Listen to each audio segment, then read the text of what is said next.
నమస్తే పబ్లిక్, అందరూ మంచిగున్నారా? City Mars చూసేటోళ్ళ కోసం మంచి మంచి వార్తలు పట్టుకొచ్చినాం కాబట్టి మన ఛానల్ మార్వకుంటా వార్తలు పురాగా ఓడ్చిద్దాక చూస్తూనే ఉంటుండ్రి. సరే మరిగా వార్తలు స్టార్ట్ చేసే కంటే ముందుగల్లా కొన్ని హెడ్లైన్స్ ఉన్నాయి, వీటితోనే షురూ చేద్దాం. చలో హెడ్లైన్స్. ఎలివేటెడ్ కారిడార్ నిర్మాణానికి శంకుబండేసిండు సీఎం సారు.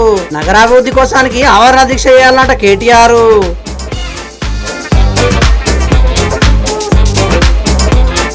తాగునీళ్లు లేక అవస్థ పడుతున్నారు జనాలు. తిప్పలెప్పుడు తీరుస్తారో మరి అధికారులు.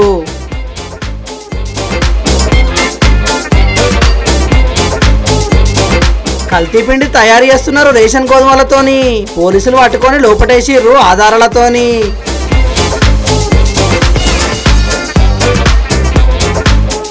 రిటైర్మెంట్ ఫంక్షన్ లో ఆయన అదరగొట్టిండు డాన్స్లతోని. ఆయనకు మస్తు ఊపు తెచ్చిర్రు ఈలలతోని.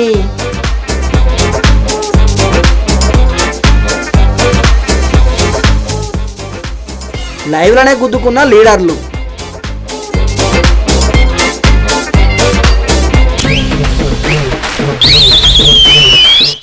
హైదరాబాద్ నుంచి కరీంనగర్ దిక్కుపోయే జనాలకు ట్రాఫిక్ తిప్పలు తీరవుతున్నాయిలా.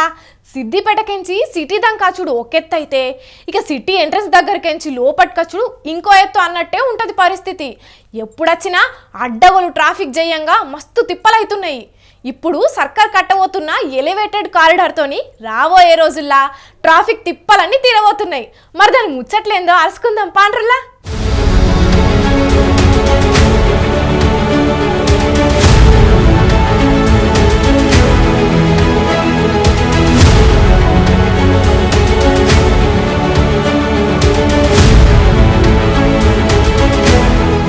హైదరాబాద్ నుంచి రామగుండ వరకు ఉన్న రాజీవ్ రహదారి మీద కొత్త కడుతున్న ఎలివేటెడ్ కారిడార్ నిర్మాణానికి సీఎం రేవంత్ రెడ్డి సారు ఇలా మంత్రులు అధికారులతో కలిసి శంకుస్థాపన చేసిండు. అటెంకా అల్వాల్ టీమ్స్ దగ్గరలా దీనికోసానికి భూమి పూజ సుతం చేసిర్రు. రాజీవ్ రహదారి మీద 11 కిలోమీటర్ల పొడవుతోని 6 లైన్ల భారీ ఎలివేటెడ్ కారిడార్ను నిర్మించేందుకు ప్లానింగ్ చేసిండ్రు. దీనికోసం 2232 కోట్లు ఖర్చు పెట్టబోతున్నారు. కంటోన్మెంట్ ఏరియాల రోడ్లు చిన్నగా ఉండే వరకు మస్తు ట్రాఫిక్ జామ్ అయి కరీంనగర్ దిక్కు పోయేటోళ్ళు మస్తు ఇబ్బంది పడుతున్నారు కదా. ఈ ఎలివేటెడ్ కారిడార్ పూర్తయిందంటే హరాంసే గాలిలో తేలిపోయినట్టు పరేడ్ గ్రౌండ్ దగ్గర ఫ్లైఓవర్ ఎక్కిందంటే సిటీ అవతల తూముకుంట దగ్గర దిగొచ్చు. ఈగాడికెంచి 4-వే కాబట్టి ఏం తక్లీఫ్ లేకుండా ప్రయాణం చేయొచ్చు అన్నట్టు. ఈగాడు శంకుస్థాపన అయినాక సీఎం రేవంత్ రెడ్డి సారు మాట్లాడుకుంటా కేంద్ర ప్రభుత్వానికి రక్షణ శాఖకు సంబంధించిన అధికారులు గత మీ రాష్ట్ర ప్రభుత్వం యొక్క వైఖరి సరైన విధంగా లేక కేంద్ర ప్రభుత్వంతో సరైన సంప్రదింపులు జరపకపోవడం వల్ల ఈ సమస్య పరిష్కారం కావడం లేదని నా దృష్టికి తెచ్చింది. మేము బాధ్యత తీసుకున్న ఎంబడే అధికారులను పిలిచి సమీక్షించి ఈ అంశాలను అన్నిటిని తీసుకొని ప్రధానమంత్రి నరేంద్ర మోడీ గారిని, రక్షణ శాఖ మంత్రి రాజ్నాథ్ సింగ్ గారిని కలిసి ఈ ప్రాజెక్టు యొక్క ప్రాధాన్యత, ప్రజల యొక్క అవసరము, వీటన్నిటిని వారికి సంపూర్ణంగా వివరించడం జరిగింది. పోయిన బీఆర్ఎస్ సర్కారు సెంట్రల్ సర్కార్ తోని చక్కగా సంప్రదించకపోవట్లనే ఈ రోడ్డు పనులు ఆగిపోయినాయి. నేను ముఖ్యమంత్రి అయినాకనే బాధ్యత తీసుకొని ఎంబటి పడితే రక్షణ శాఖ భూములు ఇచ్చేందుకు ఒప్పుకున్నదని సీఎం రేవంత్ రెడ్డి బీఆర్ఎస్ పార్టీని విమర్శించిండు. 10 సంవత్సరాలు మీరు దిక్కుమాలిన విధానం అవలంబించడం వల్ల శిక్ష ప్రజలకు పడ్డది. మీరు హ్యాపీగానే ఉన్నారు, మీరు ఫామ్ హౌజులు కట్టుకున్నారు, మీకేం ఇబ్బంది లేదు. కానీ ఉత్తర తెలంగాణ ముఖ్యంగా అభివృద్ధి చెందాలంటే ఈ ఎలివేటెడ్ కారిడార్లు, ఈ రోడ్లు అభివృద్ధి జరగాలి. ప్రజా ప్రయోజనాలను దృష్టిలో పెట్టుకొని తెలంగాణ రాష్ట్ర అభివృద్ధి కోసం ఒక్క మెట్టు దిగడానికి నాకు ఎలాంటి అభ్యంతరం లేదు.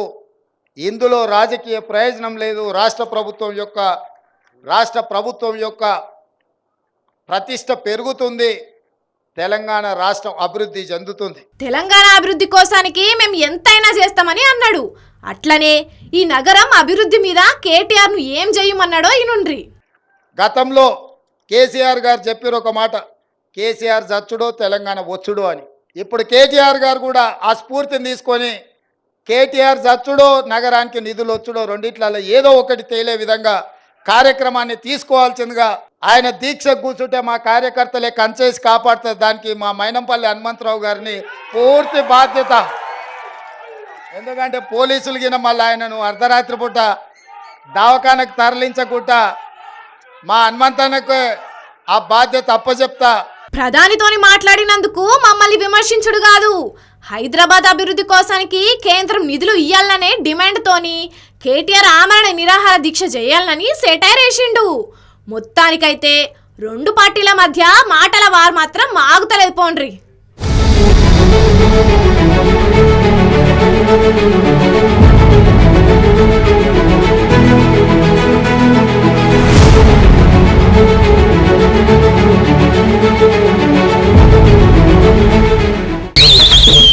మిషన్ భగీరథతోని ఇంటింటికి నీళ్ళు ఇచ్చినాం, జనాలు నీళ్ల కోసానికి బిందెలు పట్టుకునే రోడ్ల మీదకి వచ్చే పరిస్థితి లేకుండా చేసినామని పోయిన బీఆర్ఎస్ పార్టీ సర్కారు మస్తు గొప్పలు చెప్పుకునేది. ఇప్పటి సర్కారు కూడా ఎండాకాలం తాగునీటి కొరత లేకుండా చేస్తున్నాం, దానికోసం నిధులు కూడా విడుదల చేసినామని మొన్నట్లా సీఎం రేవంత్ రెడ్డి సార్ కూడా చెప్పిండు. ఇంతవరకు మంచిగానే ఉన్నది కానీ పాపం గిల పరిస్థితి ఎట్లున్నదో చూడుండ్రి.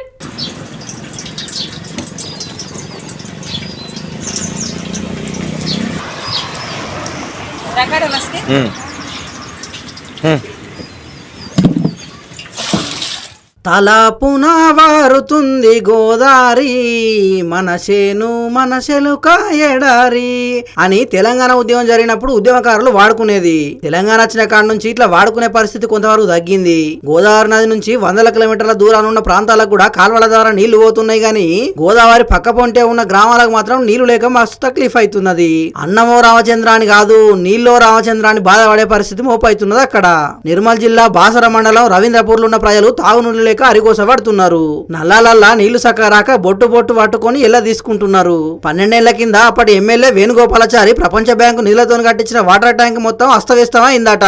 వాటర్ ట్యాంక్ దగ్గర మొత్తం చెత్తాచెదారం మురుగు వేరుకొని పోయే వరకు వచ్చిన నీళ్లు కూడా మురికి వస్తున్నాయని అంటున్నారు అక్కడ జనాలు.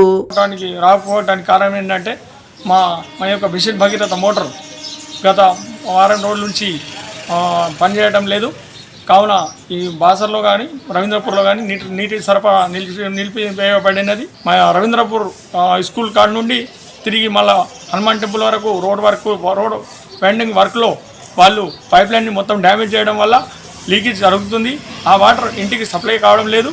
కావున దయచేసి దీనిపైన చర్య తీసుకోవాల్సిందిగా మనకి. మరి అయ్యా సీఎం రేవంత్ రెడ్డి సారు పోయిన సర్కారు మిషన్ భగీరథ పథకం ద్వారా చాలా వరకు గ్రామాలకు తాగునీళ్ళు అందించే ప్రయత్నం చేసింది. ఇంకొన్ని గ్రామాలకు మాత్రం అప్పుడిప్పుడు జర తక్లీఫ్ అవుతున్నది. ఇక అసలుకే వచ్చేది ఎండాకాలం కాబట్టి జర తాగునీళ్లకు తిప్ప లేకుండా చూడురని అంటున్నారు తాగునీటికి గోసపడుతున్న గ్రామాల ప్రజలు.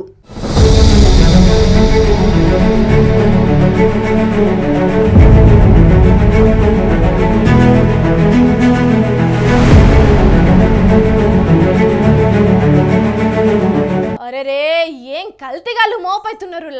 కల్తీ చేయనికి కాదేది అనర్హం అన్నట్టే చేస్తున్నారు కొందరు లత్కోరగాళ్ళు. పొద్దున లేతే తోముకునే పేస్ట్ కా నుంచి రాత్రి పండుకునేటప్పుడు పెట్టుకునే దోమల కాయల్స్ దాకా ప్రతి ఒక్కటి కల్తీ చేస్తున్నారు కొందరు దొంగ బద్మాషగాళ్ళు. ఇప్పుడు మళ్ళేం చేసిర్రంటారా? అయితే మీరు ఈ వార్త చూడాల్సిందే, చూడుండ్రి.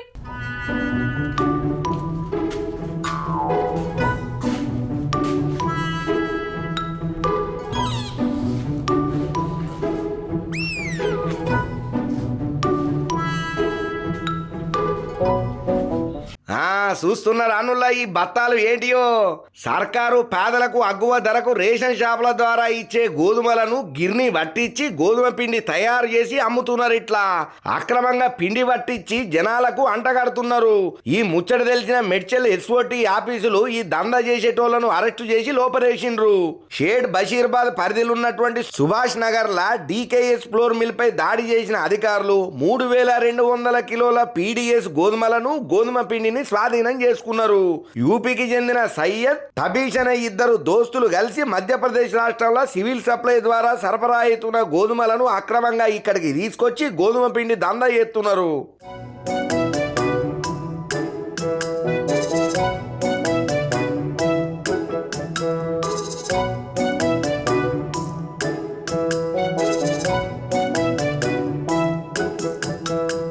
కృష్ణా కృష్ణ మందిర్ అనే బ్రాండ్ల పేరు మీద గోధుమ పిండిని అమ్ముతున్నట్టు షేడ్ బషీరాబాద్ పోలీసులు చెప్పిండ్రు. అల్కగా పైసలు సంపాదించనీకే ఒక్కొక్కరు ఒక్కో తీరుగా గిట్ల అడ్డమైన దారులలో పోతున్నారు. తినే ఆటిని కూడా కల్తీ చేసి జనాల పానాలతోని చెలగట మారుతున్నారు కొందరు లత్కోరగాళ్ళు. వీళ్ళ నోట్లల్లా మన్నువాడ, వీళ్ళ పీనుగలెల్లా, వీళ్ళ చేతులకు జాట్టలు గుట్ట, వీళ్ళు నాశనం గాను ఇప్పటికే అడ్డగోలు పొల్యూషన్ చేయంగా జనాలు మత్తు పరిశాన్ అవుతున్నారు. ఇక ఈ నడమ కొంతమంది గిటువంటి లత్కోరగాళ్ళు తినేటి కూడా కల్తీ చేసి జనాల పానాలను ఆగం చేస్తున్నారు. మరిగా పబ్లిక్ ఈ నడమ ఏది స్వచ్ఛమైనది ఏది కల్తీ అన్నది ఏర్పాటు చేయకుంటున్నది కాబట్టి జర్ర ఏదైనా చూసుకుంటా మెదులుండ్రి. ఏమంటున్నాం, సరేనా?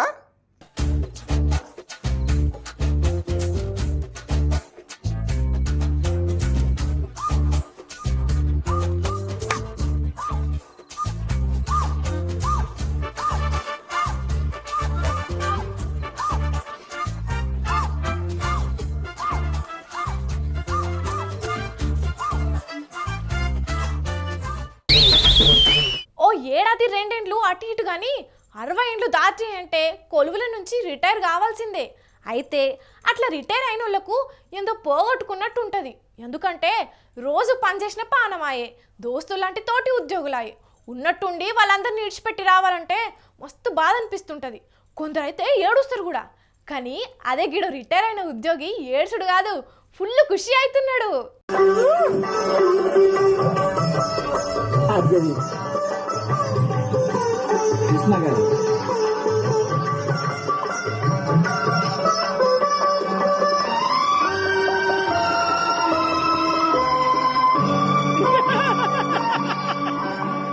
వారెవ్వా ఇది కదా జోష్ అంటే, వారెవ్వా ఇది కదా డాన్స్ అంటే. సూపర్ స్టార్ కృష్ణను గుర్తు చేసిండు పో. మరి కృష్ణకు ఈ పెద్ద మనిషి పెద్ద ఫ్యాన్ కావచ్చు. అందుకే ఆయన పాటకు ఇట్లా ఆయన స్టెప్పులు వేస్తుంటే స్టేజికే కొత్త కళ వచ్చింది. ఎన్నో వసంత వేళలలో వలపుల ఊయలలుగానే, ఎన్నో వసంత వేళలలో వలపుల ఊయలలుగామే, ఎన్నో పున్నమి రాత్రులలో వెన్నెల జలకాలాడమే, అవుదని అందాల అవుచుకే చేరినలో. చూడుండ్రి ఆయన మొహంలో చిరునవ్వు. ఇట్లనే డాన్స్ ఆడుతుంటే కుటుంబ సభ్యులు కూడా మస్తు సంతోషపడుతున్నారు. ఈ పెద్ద మనిషి పేరేందో ఎక్కడనో మనకు తెలియదు కానీ 62 ఏండ్లు ఉంటాయి. కొలువుల నుంచి రిటైర్డ్ అయిందట. ఇక పదవి విరమణ ఫంక్షన్ చేస్తే ఇన్ని రోజులు కష్టపడ్డా ఇక చాలు, ఇక ముందు ఫుల్ ఎంజాయ్ చేసుడే అనుకుంటా దాన్ని ఇక్కడి నుంచే షురువు చేసిండు. అందుకే ఇంత సంతోషం. కానీ పెద్ద మనిషి నువ్వు సూపరే. పని చేసిన అన్ని రోజులు పని చేసినావు, ఇప్పుడు ఇట్లా ఆడు పాడతా అంటున్నావంటే ఎంతో మందికి ఆదర్శం అవుతావు పో. అన్నట్టు నీకెన్ని కష్టాలున్నా ఎన్ని బాధలున్నా ఇట్లనే సంతోషంగా ఉండాలి. నీ డాన్స్కు అందరూ సీట్లు వేయాలని మా సిటీ మరి వార్తల తరపున కోరుకుంటున్నాం, సరేనా? ఆఖర్లా మళ్ళొకసారి మీ డాన్స్ మా ప్రేక్షకుల కోసం. అవుదని అందాల అవుచుకే చేరినలో విరిసిన పరువాల లోతులే చూసినలో అడివి తీరలేదు నా మనసు నిండలేదు ఏనాటి అందమే అనురాగం అడివి తీరలేదే. ఈ నడుమ అడవిలో ఉండే జీవులు ఊళ్ళలో కచ్చుడు కామన్గానే జరుగుతున్నది. మరిది మన కాడ మాత్రమే కాదు, అన్ని రాష్ట్రాల్లో కూడా గిట్లనే జరుగుతున్నది. అడవులలో ఉండే మూగజీవులు యాన్నో ఒకడ ఊళ్ళలో కచ్చుడు, జనాలను పరిచయం చేసిన ముచ్చట్లో, లేకుంటే ఆవులను మేకలను ఆగం చేసిన ముచ్చట్లో బగ్గనే చెప్పుకున్నాం కదా. ఇప్పుడు అడవులకెంచి ఊళ్ళకచ్చిన చిరుత అదే ఆగమైందో కాడ. గందుకే మన సిటీ మరలకు పట్టుకొచ్చినాం. చలో చూడుండ్రి మరి.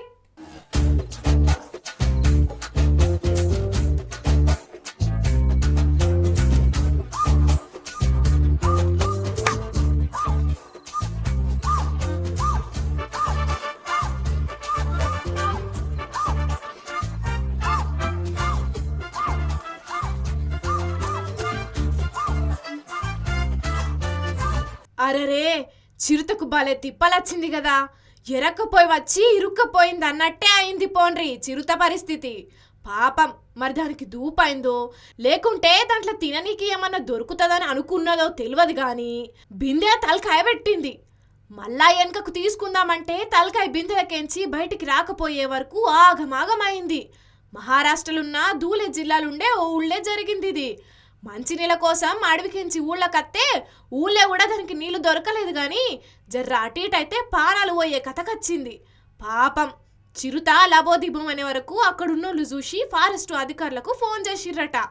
ఇక ఆఖరుకు ఫారెస్ట్ సిబ్బంది అక్కడికి వచ్చి చిరుతకు మత్తుమంది ఇచ్చి బిందెను కట్ చేసి దాన్ని కాపాడిర్రు. ఫారెస్ట్ అధికారులు కాపాడుట్లా బ్రతుకు జీవుడా అనుకుంటా అడవులకు పారిపోయిందట ఆ చిరుత.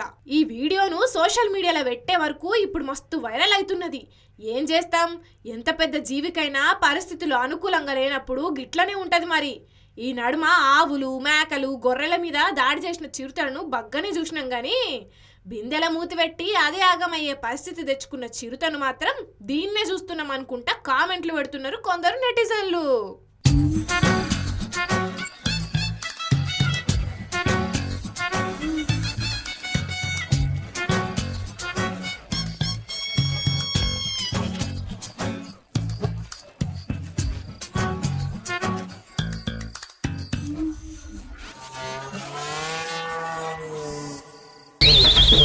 తెచ్చిన కాడికి వార్తలు మొత్తం చెప్పేసిన కాబట్టి మళ్ళొక పారి హెడ్లైన్స్ చూసేయుర్రి.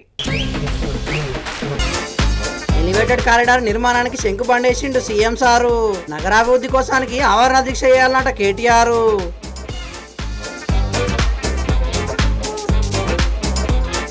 తాగునీళ్లు లేక అవస్థ పడుతున్నారు జనాలు. తిప్పలెప్పుడు తీరుస్తారో మరి అధికారులు.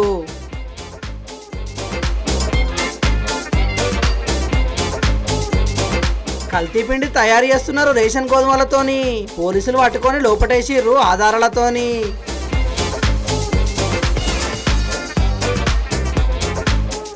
రిటైర్మెంట్ ఫంక్షన్లో ఒక ఆయన అదరగొట్టిండు డ్యాన్స్లతోని. ఆయనకు మస్తు ఊపు తెచ్చిర్రు ఈలలతోని.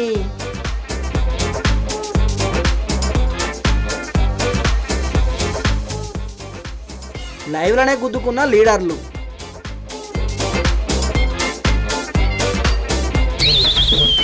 ఇగో ఇవ్వల్లా ఇయాల్టి సిటీ మార్ వార్తలు మేము చెప్పినన్ని జబర్దస్త్గా ఉన్నాయిలే. ఇంకెన్ని మంచి మంచి ముచ్చట్లతోని మళ్ళా కలుద్దాం. అప్పటిదాకా చూస్తానే ఉండుండ్రి మన స్వతంత్ర టీవీ. ఉంటాం మళ్ళా.